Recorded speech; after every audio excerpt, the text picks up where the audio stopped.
Yo, what is up guys and welcome back to a brand new video. My name is Hostility and today I have another gaming PC build for you guys, and today we have the budget of 800 American dollars. So this was requested to me by somebody by the name of Midnight Gaming, and he requested an $800 gaming PC build. So here you go, dude. Shout out to you, brother. Thank you for requesting. And obviously, you know, if you do have any comments, if you do want to request any budget or any specific type of build, just please let me know. I will try and cater to every single one of you guys. And you know, it makes it a little bit easier for me so I don't have to work out different budgets and stuff.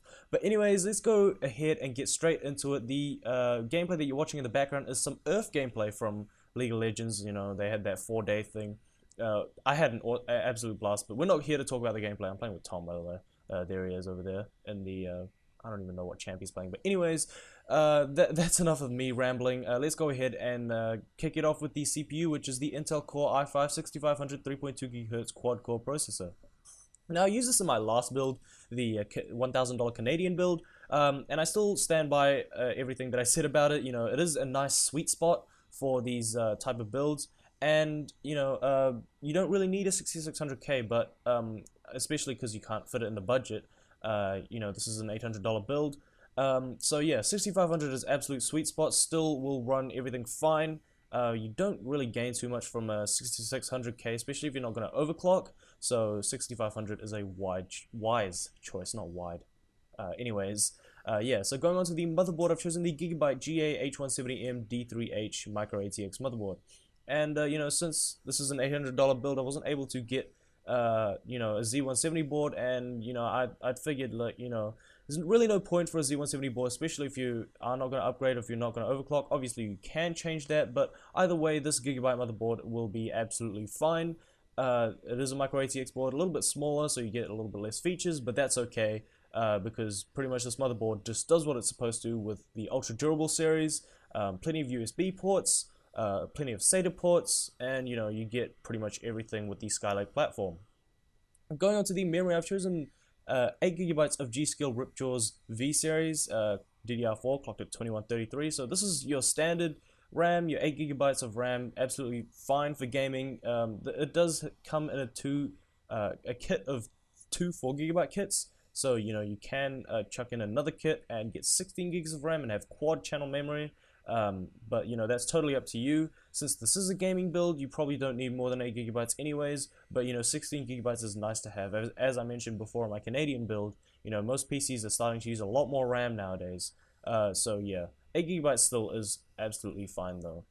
Going on to the storage, we have the power couple once again, the SSD and HDD combo, and you probably know my choices here for this build: the ADATA Premier SP550, 120 GB, 2.5-inch solid-state drive. So I did actually go for a 120 GB drive this time because you know, 240 couldn't really fit it in. But you know, if you do need the extra storage, 240 is always there for you, as well as the 480 model. As I said before in my Canadian build, you know, I'm kind of doing these builds back to back. But these are made from, you know, Samsung 850 EVO parts, and that's what gives its reliability, and that's why I will stand by this SSD. I'm actually quite jealous. You know, I probably would have wanted to pick one up instead of my 850.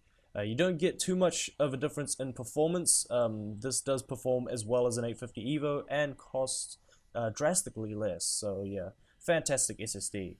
Going on to the HDD, the Western Digital Caviar Blue 1 TB, 3.5-inch 7200 internal hard drive, and you know, obviously I chose this for many reasons. As aforementioned before in my Canadian build, doesn't cost too much more than the Seagate Barracuda, and these have a higher reliability rate.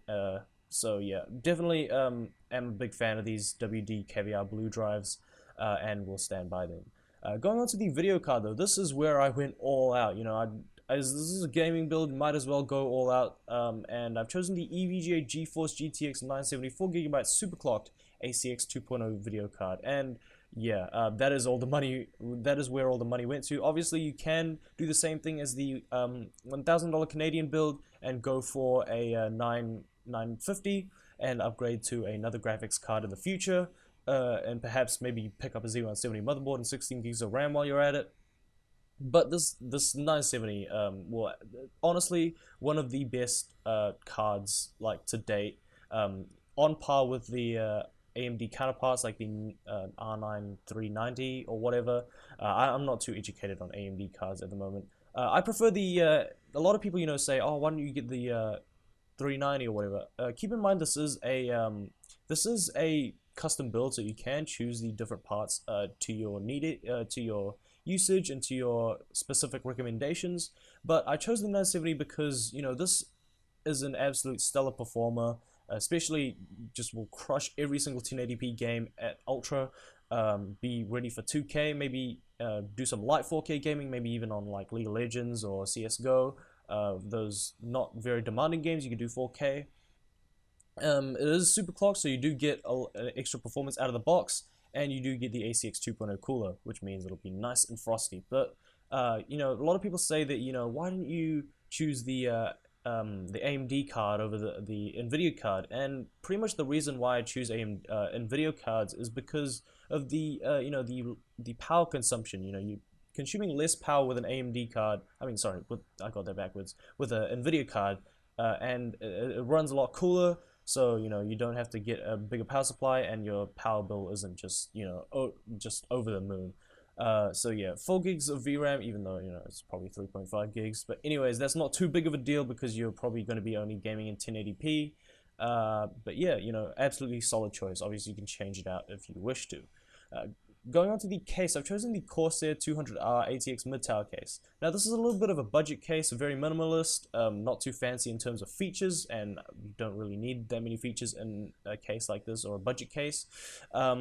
So it does its job. It has plenty of room, great cable management, and it looks good. That's the most important part of a budget case, because most budget cases don't actually look that great, but this one actually looks pleasant to the eye. Very, very clean looks, nice gray finish.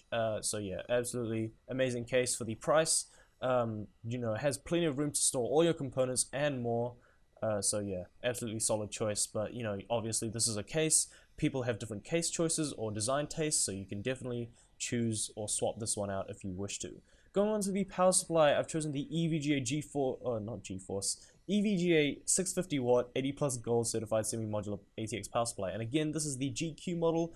I have no idea how I overlooked this. Could have used this in so many other budget builds, but I didn't.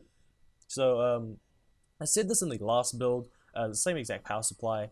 It is semi-modular, so you don't have to plug in some of the cables that you don't need, so it makes for an easier cable management experience. You do have these standard ATX cables which you're gonna plug in anyway, so there's no point in that, especially if you are doing a budget build. You don't need a fully modular power supply.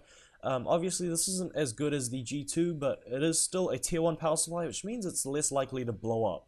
It is 80 plus gold certified, and overall EVGA power supplies are just absolutely amazing.